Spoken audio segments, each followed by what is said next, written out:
At 2:41 in the morning, my neighbor called and said my house was burning so hot the windows were exploding into the street. By the time I reached Cedar Hollow, flames were rolling through the roof of the old bungalow I had spent 7 months rebuilding. And across the road, inside a silver Cadillac with the engine running, sat the woman who had promised to make me regret ever buying it. She thought the darkness hid her, but I knew Vanessa Crowley well enough to recognize the shape of her smile. My name is Russell Hale. I am 54, a widower, and 2 days a week I serve as a municipal magistrate outside Santa Fe.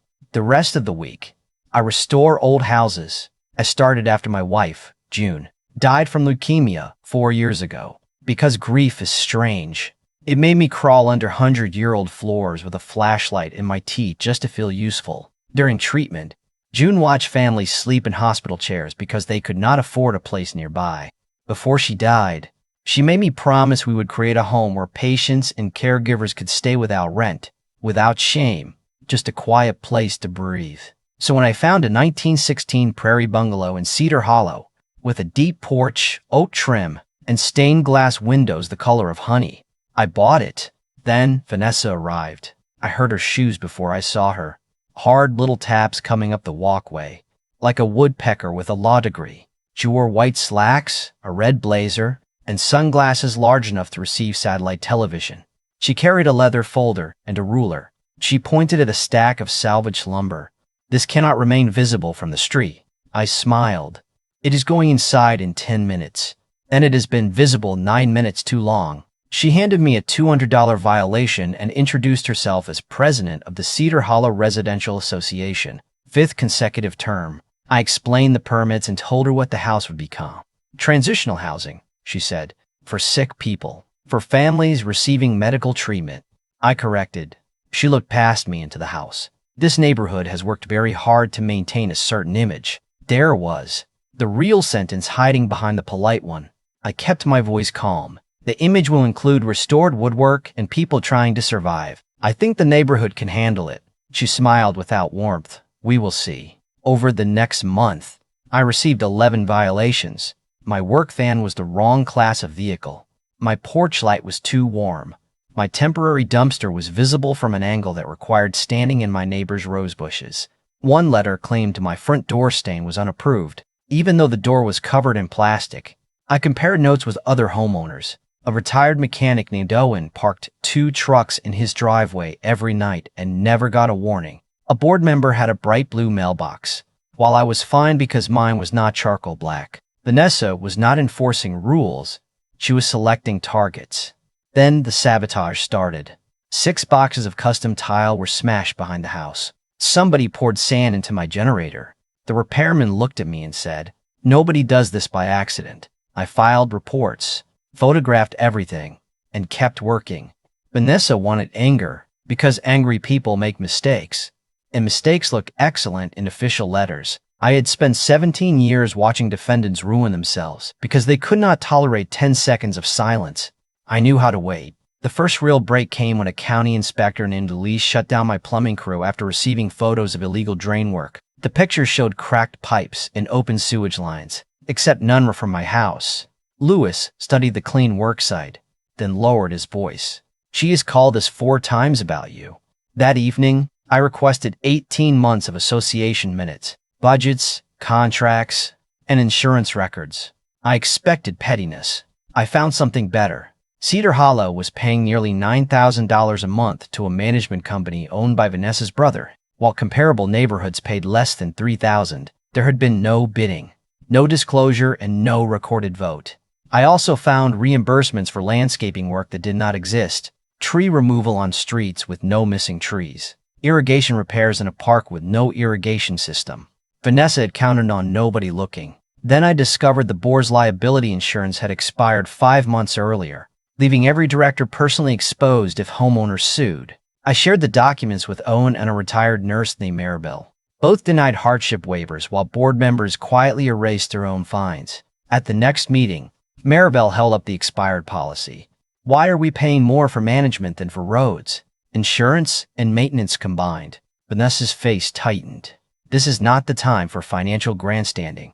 Owen slid copies of the family contract across the table. "Then, when is the time?" before or after your brother buys another boat. One board member resigned before the meeting ended. Vanessa looked at me in the back row and finally understood who had opened the door. 3 nights later, I found a note under my windshield wiper. Judges should stay in courtrooms. Old houses burn easily. I slipped it into an evidence bag and installed hidden cameras around the property the next morning. Then I collected signatures for an independent audit. We needed 5 homeowners. By Sunday night, I had 9. Vanessa fought the vote like a cornered animal. But with the insurance gone and the records circulating, the board approved the audit by 1 vote. As everyone filed out, she passed close enough for me to smell her citrus perfume. "You have no idea what you started," she whispered. I looked at the folder, trembling in her hand. "No, Vanessa," I said. "I think you do." The audit was scheduled to begin the following Monday, and for the first time since I bought the house, Vanessa stopped sending violation letters. That silence should have felt like relief, but it did not. It felt like the quiet you hear when a dog stops barking at the edge of the woods, because whatever it was warning you about has already crossed the fence. I kept working, but I changed my routine. I photographed every room before leaving, logged every tool, checked the camera feeds from my phone, and slept at a small apartment near the courthouse on nights when I had an early docket. Owen offered to park his truck outside the bungalow, but I told him no. I did not want anyone else pulled into this. He leaned against my porch rail and gave me that look old mechanics give when they know a machine is making a sound you are pretending not to hear. "Russell," he said, "she is not going to accept losing." I looked through the front window at the staircase I had just rebuilt by hand. Neither am I. 2 weeks later, on a Thursday night, I found an old envelope tucked inside one of June's sketchbooks. She had drawn the bungalow from memory before we ever found it. A wide porch, a reading room, 2 guest bedrooms, sunlight pouring through amber glass. At the bottom, she had written, "A home should give people permission to be tired." I sat on the unfinished floor with that paper in my hands and realized how much of my anger had become tangled up with grief. Vanessa thought she was fighting a contractor over property values. She had no idea she was standing between me and the last promise I had made to my wife. At 2041 the next morning, my phone rang. Owen's name flashed across the screen. When I answered, all I heard at first was wind and sirens. Then he said, "Russell, the house is on fire." I was dressed and in my truck in less than a minute. The drive from Santa Fe usually took 38 minutes. I made it in 24. I could see the orange glow before I reached Cedar Hollow, pulsing against the low clouds like the whole neighborhood had opened into a furnace. 3 engines blocked the street. Firefighters dragged hoses over lawns while neighbors stood in robes, slippers, and bare feet. The rear half of the bungalow was gone. Flames rolled out of the roof above the room that was supposed to become the quiet bedroom for patients recovering from treatment. The porch columns were black. The stained glass window had melted into bright little rivers along the brick foundation. I got out of the truck and stopped moving. There are moments when the body protects you by refusing to understand what the eyes are seeing. Owen came beside me and put a hand on my shoulder. He did not tell me it could be rebuilt. He knew better. Across the street, a silver Cadillac sat beneath a cottonwood tree with its lights off and the engine running. Vanessa was behind the wheel. Even from 30 yards away, I could see the pale shape of her face turn toward the flames. Then she noticed me looking. She pulled away slowly, careful not to draw attention, like a woman leaving a theater before the credits. Fire Marshal Daniel Kerr found me near the curb around 4 in the morning. His jacket was streaked with soot, and his eyebrows looked singed. He asked about the electrical work, heaters, fuel, solvents, anything that might explain the ignition. I told him power had been disconnected from the rear addition for floor refinishing. He nodded. That matches what we are seeing. The fire started at a basement window. Someone broke the glass and poured gasoline inside. He said it plainly, without drama, because professionals do not decorate bad news. This was intentional. Owen told him about Vanessa's Cadillac.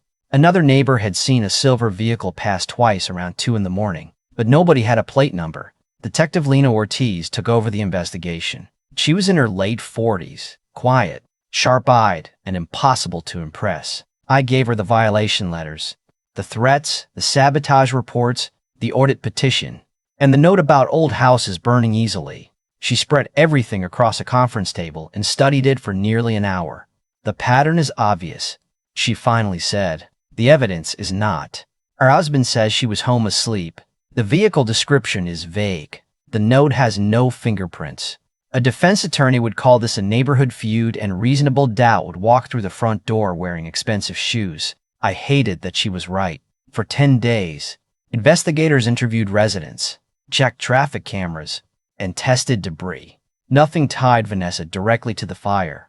The case slowed down, then stalled. Vanessa started appearing at meetings again, dressed perfectly, speaking softly about community healing. She even sent me a sympathy card. Inside, she wrote, "Tragedy can be a chance to reconsider our choices." I laughed when I read it, but there was nothing funny in me, so I did what I had learned to do on the bench.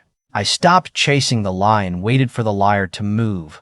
The insurance company approved reconstruction. I hired a cleanup crew and acted defeated. I let Vanessa see me standing in the ruins with rolled plans under my arm. Meanwhile, I upgraded the camera system. 4 hidden units, cellular connection, battery backup, night vision, overlapping angles. I placed one inside a broken porch vent, another behind a false birdhouse, a third under the eave of Owen's garage with his permission, and the last inside an old electrical box facing the basement window. 3 days later, my phone buzzed during lunch. Motion detected.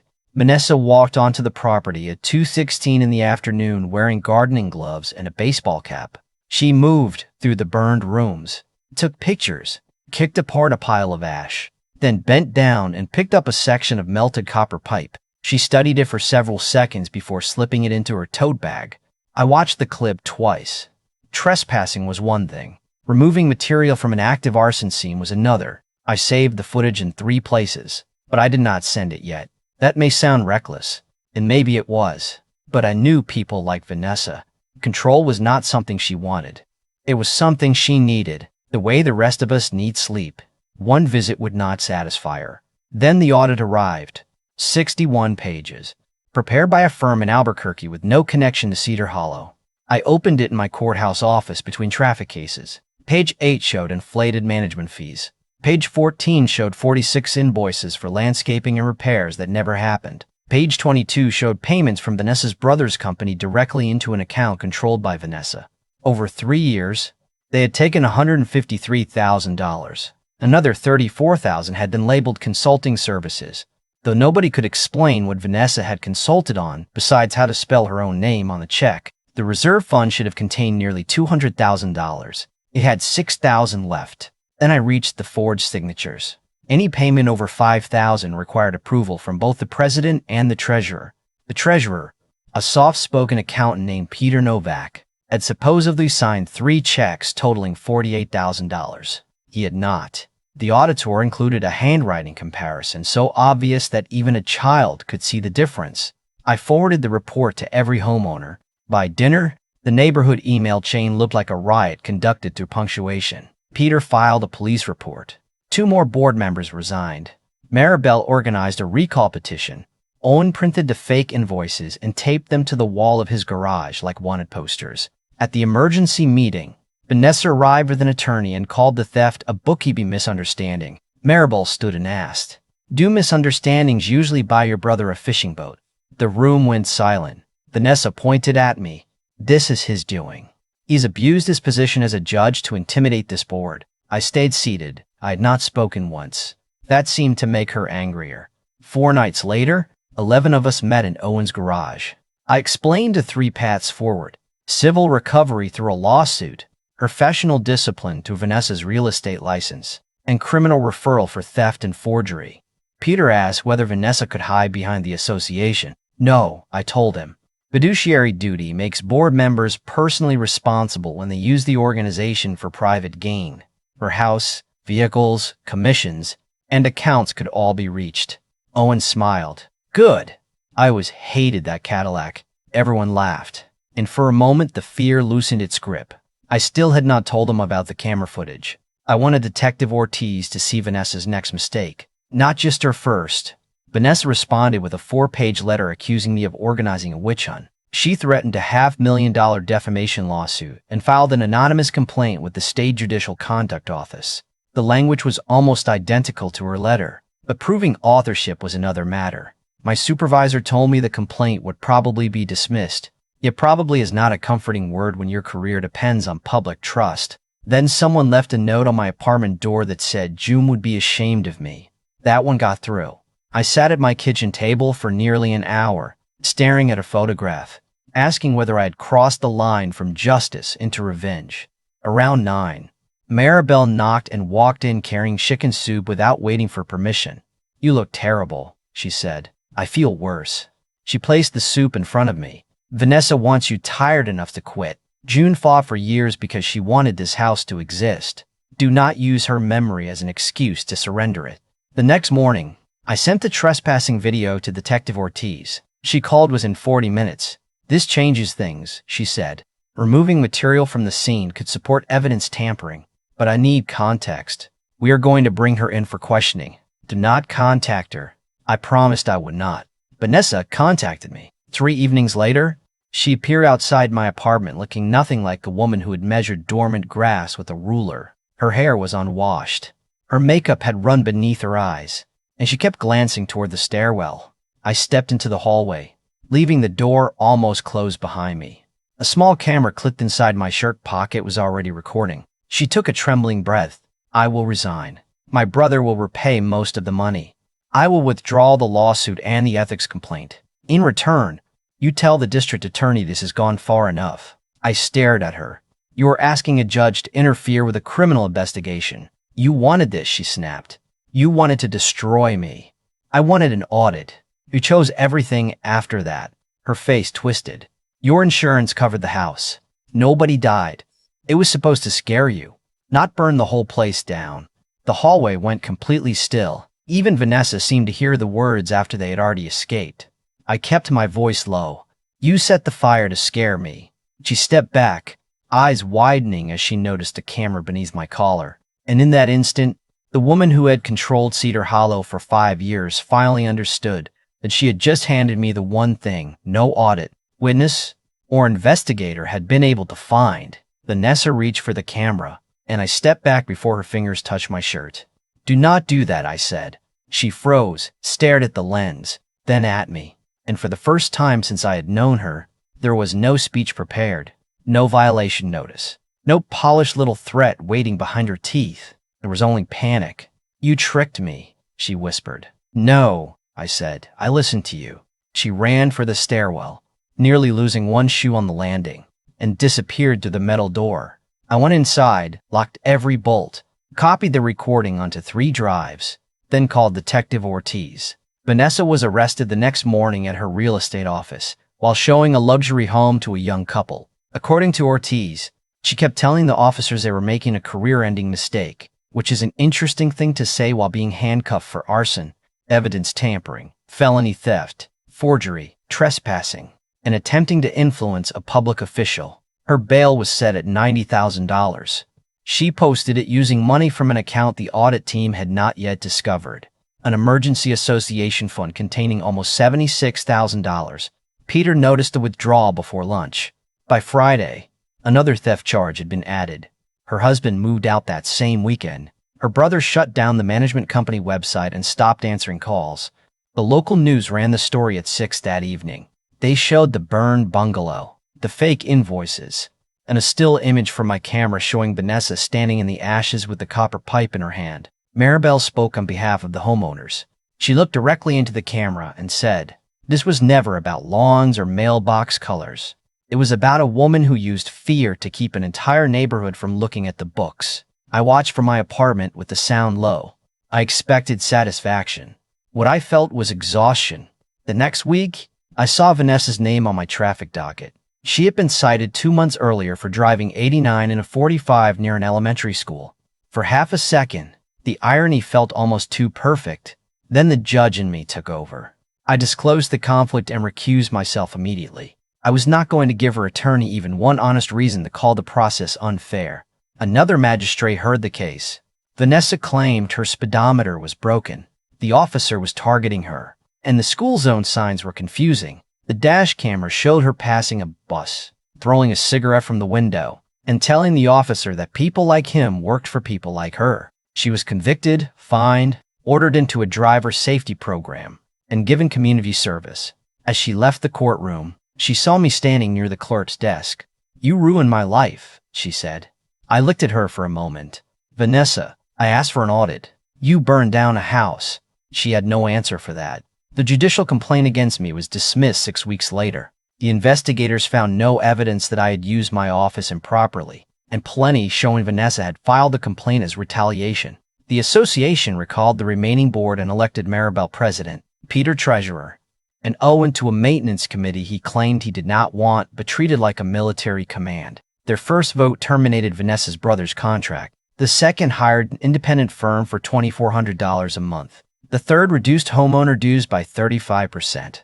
Funny how quickly a neighborhood becomes affordable when nobody is secretly buying boats. Vanessa eventually accepted a plea agreement. She pleaded guilty to aggravated arson, evidence tampering, and felony theft. The forgery and influence charges were dismissed in exchange for restitution and a full confession. She received 5 years, with 18 months to serve in custody and the remainder under supervised probation. Her real estate license was permanently revoked. She was ordered to repay the association and cover the uninsured portion of my losses. Her brother's company settled the civil lawsuit for $179,000, then declared bankruptcy. Several of his assets were sold, including the boat Owen had mentioned at the meeting. Owen sent me a photograph from the auction listing with one sentence underneath: beautiful landscaping equipment. Rebuilding the bungalow took 11 months. Some of the original wood could not be saved, but the porch columns were recreated from old photographs, and a glass artist in Albuquerque reproduced the amber window using fragments recovered from the foundation.